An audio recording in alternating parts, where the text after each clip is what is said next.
Hello बच्चों, कैसे हो सब लोग? बढ़िया एकदम।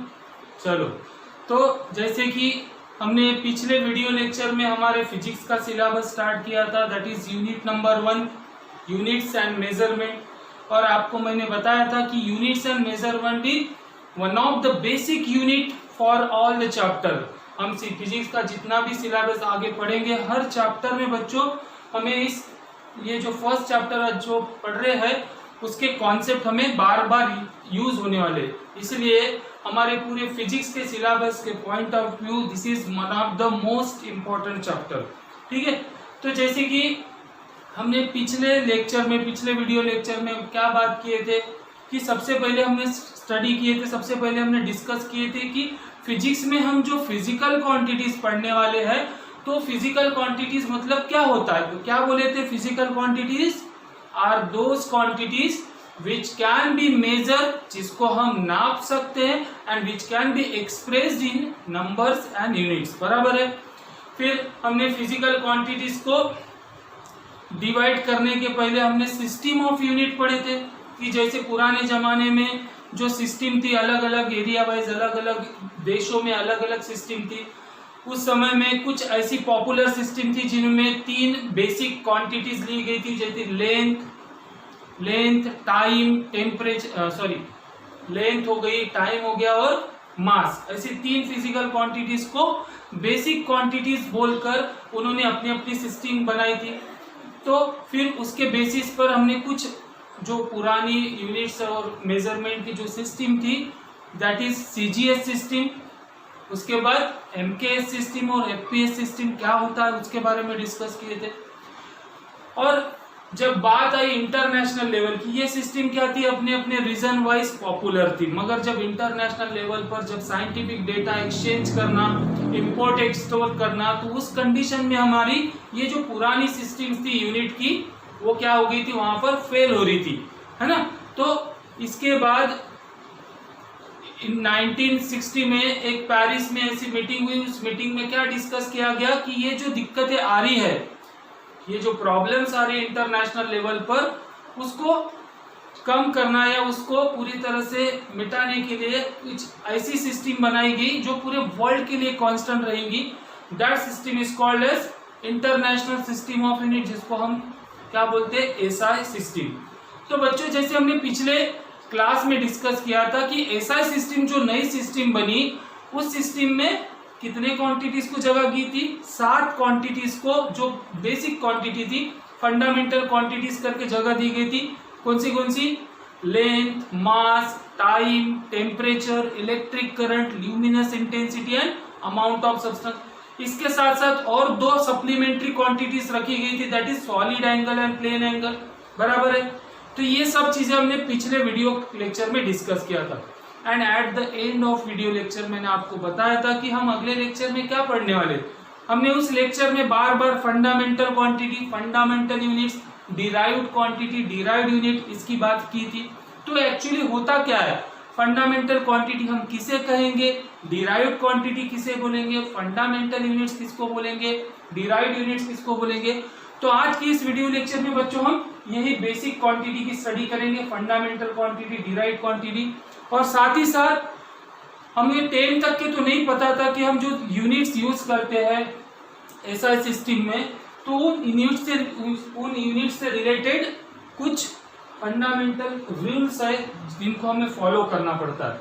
तो यूनिट्स और उनके सिंबल से रिलेटेड कुछ रूल्स है, दैट इज साइन कन्वेंशन, या कन्वेंशन ही बोलेंगे हम उनको। तो उसको भी हम आज इस लेक्चर में डिस्कस करेंगे। ठीक है, तो बच्चों फंडामेंटल क्वांटिटी हम किसे कहेंगे, सबसे पहले तो चलो फंडामेंटल क्वांटिटी क्या होती है और उसको डिफाइन कैसे करते हैं हम, साथ ही साथ फंडामेंटल यूनिट्स किसे कहेंगे और उसको क्या कैसे डिफाइन करते हैं, तो देखते हैं। तो सबसे पहले व्हाट इज फंडामेंटल क्वांटिटी, हम फंडामेंटल क्वांटिटी किसे कहेंगे। तो fundamental quantities are those quantities, क्या बोल रहा हूं ध्यान से सुनिए, कान खुले रखिए और पेन में, हाथ में कॉपी और पेन साथ में रखिए और इसको आपको नोट डाउन भी करना है बच्चों। तो फंडामेंटल क्वांटिटीज हम किसे कहेंगे, fundamental quantities are those quantities which do not depends on other quantities. क्या बोला? Fundamental quantities are those physical quantities which do not depends on other physical quantities for their measurement. यानी उनके measurement के लिए उनको किसी दूसरों के ऊपर डिपेंड नहीं रहना पड़ता.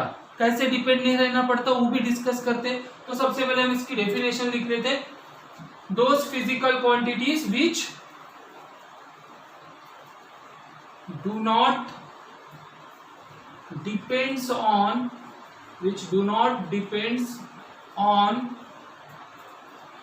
other physical quantities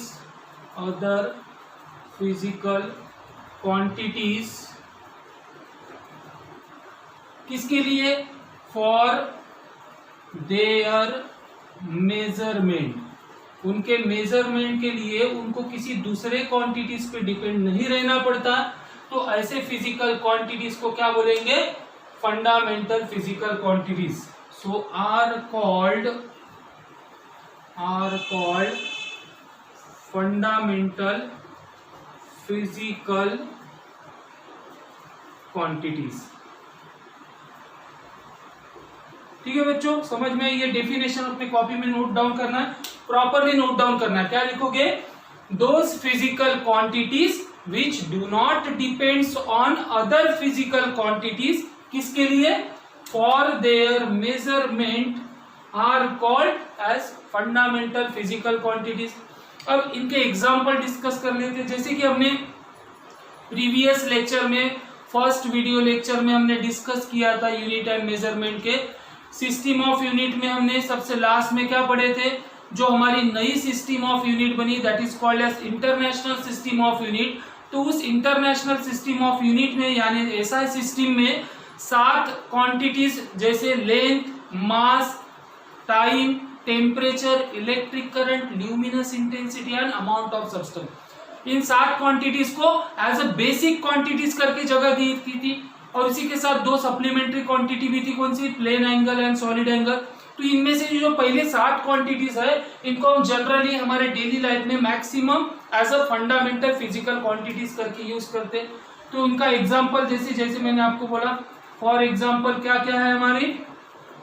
लेंथ, बोलते जाइए आप. लेंथ हो गया, मास हो गए, time, temperature, electric current.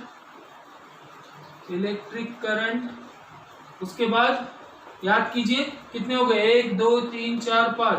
Luminous intensity जिसको हमने लाइट की चमक बोला था, luminous intensity. And last one is the amount of substance. Shortcut में लिख रहा हूं मैं, अमाउंट ऑफ सब्सटेंस. तो ऐसी 7 फिजिकल क्वांटिटीज थी जिनको हमने बेसिक क्वांटिटीज यानी फंडामेंटल क्वांटिटीज करके जगह दी नए सिस्टम ऑफ यूनिट में. बराबर है? तो इन सभी क्वांटिटीज को हम बोलेंगे फंडामेंटल क्वांटिटी. अब फंडामेंटल क्वांटिटी का थोड़ा सा कॉन्सेप्ट समझ लेते हैं. जैसे लेंथ है, अगर हमें लेंथ को मेजर करना है बच्चों, तो हम क्या किलोग्राम में मेजर करते हैं? क्या इस बोर्ड की लेंथ है 5 किलोग्राम बोलेंगे क्या? नहीं, 5 मीटर बोलेंगे, 5 किलोमीटर बोलेंगे, जो भी है. ठीक है? तो लेंथ को अगर हमें मेजर करना है तो हम किसके ऊपर डिपेंड करते हैं? लेंथ का खुद का यूनिट है मीटर. और जैसे मुझे मास मेजर करना है किसी, जैसे मेरा मास कितना है बोले, तो हम बोलते हैं क्या 5 मीटर है, 6 मीटर है? नहीं, हम किलोग्राम में मेजर करते हैं. 50 किलोग्राम, 60 किलोग्राम. तो जैसे मुझे मास मेजर करना है तो मैं मास के ही यूनिट दैट इज किलोग्राम पे डिपेंड हूँ. लेंथ को मेजर करना है तो लेंथ का खुद का यूनिट है मीटर. करंट को मेजर करना है तो खुद का उसका ऐसा यूनिट है एम्पियर. उसको किसी दूसरे की यूनिट पे डिपेंड रहना पड़ रहा है क्या? नहीं. तो ऐसे जितने भी क्वांटिटीज है जो ऐसे नए ऐसा सिस्टम में, इन क्वांटिटीज को ही फंडामेंटल क्वांटिटीज जगह दी गई है. तो ये जो 7 जो हमारे सिस्टम, जो 7 हमारे बेसिक क्वांटिटीज है जो खुद के ही यूनिट पे डिपेंड है, उनको किसी दूसरों के यूनिट पे डिपेंड नहीं रहना पड़ता, इन सभी क्वांटिटीज को बोलेंगे हम fundamental physical quantities. Okay, now अब दूसरा सवाल आता है, तो फंडामेंटल यूनिट्स किसे बोलेंगे? फंडामेंटल फिजिकल क्वांटिटीज तो हमें समझ गई, जो दूसरों के ऊपर डिपेंड नहीं रहती है, उसका खुद का यूनिट होता है। बट फंडामेंटल यूनिट्स किसे कहेंगे? सो फंडामेंटल यूनिट्स मतलब क्या? अब फंडामेंटल क्वांटिटी और फंडामेंटल यूनिट दोनों में कुछ वर्ड कॉमन है, इसका मतलब ये दोनों ही चीजें एक दूसरे से रिलेटेड है। तो जितनी भी हमारी फंडामेंटल क्वांटिटीज है उनके मेजरमेंट के लिए हम जो यूनिट यूज करेंगे, बराबर है ना, फंडामेंटल क्वांटिटी को तो मेजर करने के लिए यूनिट्स की जरूरत गिरेगी, तो उनके मेजरमेंट के लिए जो यूनिट्स यूज करते हैं that units are nothing but called as fundamental units. So copy में नोट डाउन कर लीजिए फंडामेंटल यूनिट्स की definition. The units which are used for, क्या बोला? The units which are used for measurement of fundamental quantities are called fundamental units, है ना। ऐसे units जिनको हम फंडामेंटल क्वांटिटी के मेजरमेंट के लिए यूज करते हैं उन यूनिट्स को क्या कहेंगे हम? Fundamental units. सो जैसे फंडामेंटल क्वांटिटीज जनरली हम 7 यूज करते थे, इनके फंडामेंटल यूनिट्स कौन से होंगे? जैसे लेंथ को मेजर करते हैं मीटर में, so metre is a fundamental unit. Mass को मेजर करते किलोग्राम में, तो kilogram is also a fundamental unit. Time का सेकेंड, टेम्परेचर का केल्विन, बराबर है। इलेक्ट्रिक करंट का है तो एम्पियर, ल्यूमिनस इंटेंसिटी का है कैंडेला जिसको हम लाइट की चमक बोलते थे, और amount of substance that is mole. तो ये जो 7 है और इनके साथ जो 2 सप्लीमेंट्री क्वांटिटीज कौन सी? प्लेन एंगल जिसका फंडामेंटल यूनिट था रेडियन, और एक था सॉलिड एंगल जिसका फंडामेंटल यूनिट था स्टेरेडियन जिसको हम SR से रिप्रेजेंट करते थे। तो ये सब क्या है? हमारे फंडामेंटल यूनिट्स है जिनका यूज करके हम क्या करते हैं? फंडामेंटल क्वांटिटी का मेजरमेंट करते हैं। तो समझ में आया फंडामेंटल यूनिट किसे कहेंगे, फंडामेंटल क्वांटिटी किसे कहेंगे? ठीक है, क्लियर हो गया कॉन्सेप्ट फंडामेंटल क्वांटिटी और फंडामेंटल यूनिट का। चलो अब हम डिस्कस करेंगे डिराइव्ड क्वांटिटी किसे कहेंगे और उनको डिराइव्ड ही क्यों बोलते हैं, उनके यूनिट्स कैसे बनते हैं। तो चलो डिराइव्ड क्वांटिटी क्या होती है और डिराइव्ड यूनिट क्या होते हैं, लेट अस बच्चों now let us discuss what is mean by derived quantity. Fundamental quantity में हमें क्या कहते हैं कि ऐसी फिजिकल क्वांटिटीज जिनके मेजरमेंट के लिए हमें किसी दूसरों के ऊपर डिपेंड नहीं रहना पड़ेगा। तो डिराइव्ड क्वांटिटी बस बेटा उसके जस्ट अपोजिट है, those physical quantities which depends on fundamental physical quantities for their measurement। क्या बोला मैंने, कैसे डिफाइन करेंगे हम डिराइव्ड क्वांटिटी को? those physical quantities which depends on किसके ऊपर? which depends on fundamental physical quantities और fundamental quantities for their measurement, यानी उनके मेजरमेंट के लिए हमें फंडामेंटल क्वांटिटीज पे डिपेंड रहना पड़ेगा। for their measurement is called as derived unit, is called as derived quantities, is called as derived quantities. ठीक है, तो कॉपी में नोट डाउन कर लीजिए बच्चों डिराइव्ड क्वांटिटी की definition. Those physical quantity which are depends on fundamental physical quantities for their measurement are called as derived physical quantities और simply derived quantities. अब जैसे हमने ऐसा सिस्टम में बोले कि 7 क्वांटिटीज को फंडामेंटल क्वांटिटीज करके जगह दी गई, उसके साथ 2 और कॉम्प्लीमेंट्री क्वांटिटीज, ऐसे टोटल 9 क्वांटिटीज थी।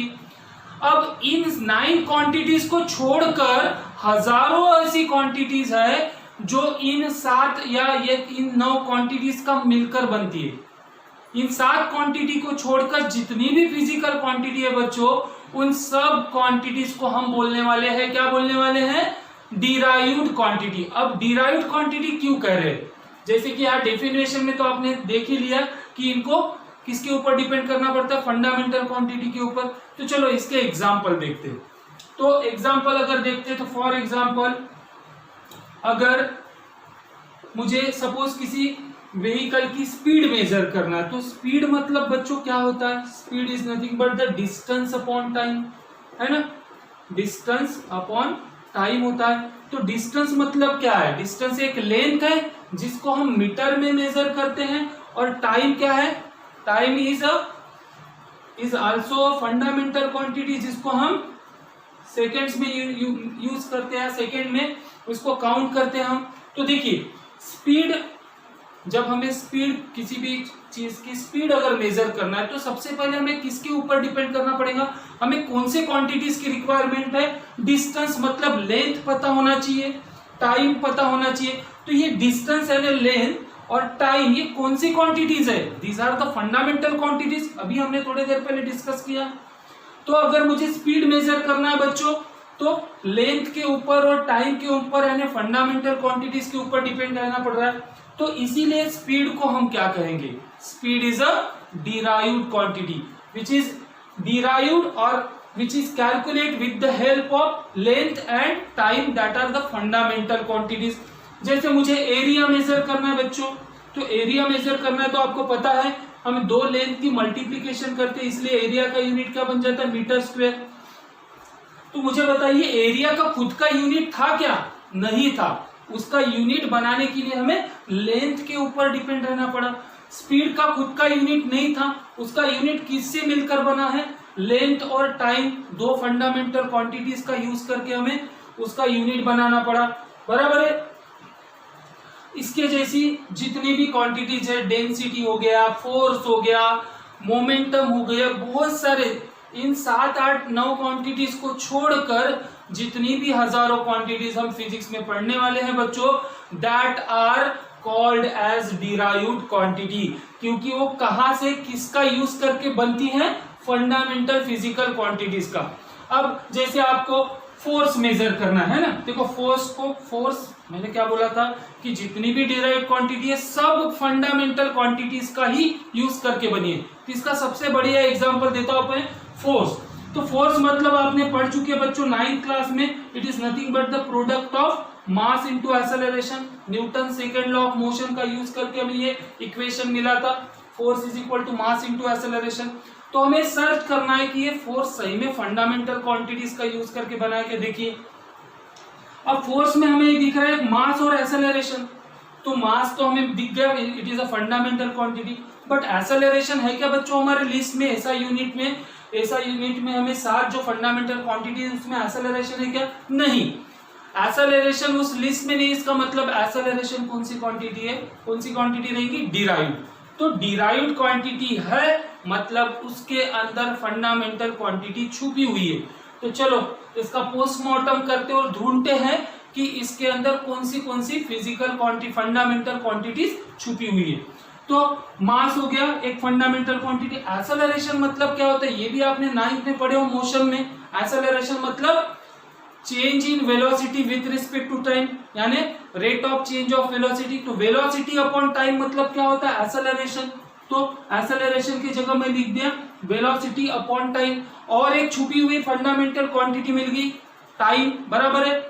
अब देखो मास एक हो गया, टाइम हो गया, अब वेलोसिटी है क्या फंडामेंटल क्वांटिटी? नहीं। इसका मतलब वेलोसिटी भी एक डिराइव्ड क्वांटिटी है जो किससे बनी हुई है? फंडामेंटल क्वांटिटी से। तो चलो इसको भी और आगे करते हैं। मास अपॉन टाइम, दो फंडामेंटल क्वांटिटी मिल गई, उसको साइड में निकाल लीजिए। अब वेलोसिटी मतलब क्या होता है? Displacement upon time. तो डिस्प्लेसमेंट या डिस्टेंस बच्चों क्या है? Again it is a length. तो वेलोसिटी की जगह मैं लिख सकता हूं displacement upon time which is nothing but a length, है ना। तो देखिए जब मैंने फोर्स का पोस्टमार्टम किया तो क्या दिख रहा है? फोर्स कौन से फंडामेंटल क्वांटिटीज पर डिपेंड है? एक हो गया मास, दूसरा हो गया टाइम, और तीसरी होगी लेंथ। तो लेंथ, मास, टाइम, ये 3 बेसिक फंडामेंटल क्वांटिटीज पर हमारा फोर्स डिपेंड है। तो बच्चों ऐसे ही जितनी भी फिजिकल क्वांटिटीज है जो अदर देन फंडामेंटल क्वांटिटीज है, उन सभी को हम डिराइव्ड क्वांटिटीज बोलेंगे। और वो सभी की सभी डिराइव्ड क्वांटिटीज इन जो पहले हमने 7 फंडामेंटल क्वांटिटीज पढ़े हैं उनके ऊपर ही डिपेंड रहती है। तो इसीलिए ये सभी क्वांटिटीज को हम क्या कहेंगे? आज से derived quantities which depends on fundamental quantities, किसके लिए? For their measurement. तो क्लियर हो गया कॉन्सेप्ट। डिराइव्ड क्वांटिटी किसे कहेंगे? Those depend on the fundamental quantity. अब बात करते हैं बच्चों डिराइव्ड यूनिट। तो जैसे हमने फंडामेंटल यूनिट्स को डिफाइन किया है, सेम वे हम डिराइव्ड यूनिट को भी बोलेंगे। फंडामेंटल यूनिट्स किसे कहते हैं? ऐसे यूनिट्स जो हम फंडामेंटल क्वांटिटी को मेजर करने के लिए यूज करते थे, उनको फंडामेंटल यूनिट बोले। तो डिराइव्ड यूनिट किसे कहेंगे? Derived unit are those unit which are used to measure the derived quantity. Derived quantity को मेजर करने के लिए जिन यूनिट्स का यूज होगा, तो उन यूनिट्स को बच्चों हम क्या कहने वाले हैं? Derived unit. तो जैसे वेलोसिटी या स्पीड का जो यूनिट होता है मीटर पर सेकेंड, जो लेंथ और टाइम के यूनिट्स मिलकर बना है, इसीलिए उसको क्या बोलेंगे हम? Derived unit. जैसे फोर्स का यूनिट होता है Newton, it is also actually by, अगर फॉर्मूला अगर देखो फॉर्मूले से अगर आप निकालने जाओगे तो क्या यूनिट बनेगा बच्चों? मास। मास मतलब क्या होता है? किलोग्राम। लेंथ, डिस्प्लेसमेंट मतलब लेंथ यानी metre, KG metre upon time, तो टाइम यानी time into time, second into second, second square. तो अगर बच्चों फोर्स का अगर एक्चुअल यूनिट की बात करेंगे तो फोर्स का एक्चुअल यूनिट होता है केजी मीटर पर सेकेंड स्क्वायर। बट इस फोर्स के बारे में हमें किसने बताया है? न्यूटन ने बताया है। तो इसीलिए उनको ऑनर, उनको सम्मान करके हमने इस केजी मीटर पर सेकेंड स्क्वायर को न्यूटन बोलते हैं फिजिक्स में। उसी तरह जैसे करंट की बात करते हैं, करंट यानी क्या होता है? Charge upon time. तो करंट का बच्चों जो एक्चुअल यूनिट होता है वो क्या होना चाहिए? चार्ज का यूनिट क्या होता है? 9th-10th में आपने कुछ डिस्कस किए होंगे, कूलम, है ना। और टाइम का यूनिट क्या होता है? सेकेंड, है ना।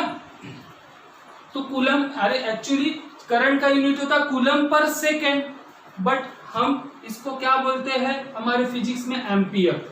तो बच्चों ऐसे बहुत सारे क्वांटिटीज है जिनका यूनिट हम फंडामेंटल क्वांटिटीज का यूज करके डिराइव करने वाले हैं। बट हम कुछ साइंटिस्ट लोग हैं जिन्होंने उस क्षेत्र में, उस फील्ड में बहुत सारा उनका योगदान है, तो उनको उनकी याद या उनको सम्मान करके हमने बहुत सारे फिजिकल क्वांटिटीज को किसी पर्सन के नाम से उसको हम डिनोट करते, उनके सिंबल्स को। तो समझ में आ गया फंडामेंटल क्वांटिटीज क्या होती है, डिराइव्ड क्वांटिटीज क्या होती है, फंडामेंटल यूनिट्स किसे कहेंगे, डिराइव्ड यूनिट्स किसे कहेंगे। ठीक है, अब हमारा लास्ट वाला जो टॉपिक है इस वीडियो लेक्चर का, that is some conventions related to units and symbol. हम हमारे डेली लाइफ में, हम फिजिक्स में बहुत सारे फिजिकल क्वांटिटीज यूज करेंगे, उनके सिंबल यूज करेंगे, उनकी यूनिट यूज करेंगे, तो उनसे रिलेटेड कुछ बेसिक रूल जो हमें फॉलो करना है। ठीक है, चलो let us discuss now. Let us discuss the last topic of this today's video lecture, that is some conventions यानी rules which are used while using the units and their symbols। तो हमने 9th-10th में बहुत सारी गलतियां की होंगी, मगर वो गलतियां तब तक के वैलिड थी, तब उस गलतियों के ऊपर उतना मीन्स फोकस नहीं किया जाता था। मगर अभी आपको ध्यान रखना है बच्चों की, जब भी हम किसी यूनिट्स को सिंबल फॉर्म में लिखेंगे तो कैसा लिखना चाहिए, तो उसके कुछ रूल्स है, कुछ कन्वेंशंस है जिसको हम अभी डिस्कस करेंगे। तो बच्चों जैसे हमारा फर्स्ट कन्वेंशन है, जब हम कन्वेंशंस को साइन को यूज करेंगे, ऐसा यूनिट के सिंबल्स को यूज करेंगे, तो जो हमारा फर्स्ट रूल बोलता है, full name of unit always start with small letter. हम जैसे मीटर लिखते हैं, किलोग्राम लिखते हैं, इसको फुल फॉर्म में लिखेंगे, एम्पियर हो गया, जूल हो गया। तो चाहे वो किसी पर्सन के नाम से चालू होते होंगे या किसी नॉर्मल जो भी यूनिट होंगे, अगर हमें कोई भी यूनिट्स को फुल फॉर्म में लिखना है तो all the letters should be small, उसमें कोई भेदभाव नहीं है। फुल फॉर्म में लिखते वक्त पूरा का पूरा जो भी लेटर है हमारा, that is should be in a small letter. जैसे फॉर एग्जांपल लेंथ का यूनिट लिखना है तो मीटर, हम पूरे लेटर स्मॉल में होना। करंट का यूनिट जो एम्पियर है उसको फुल फॉर्म में लिखना है तो हम स्मॉल लेटर में लिखेंगे।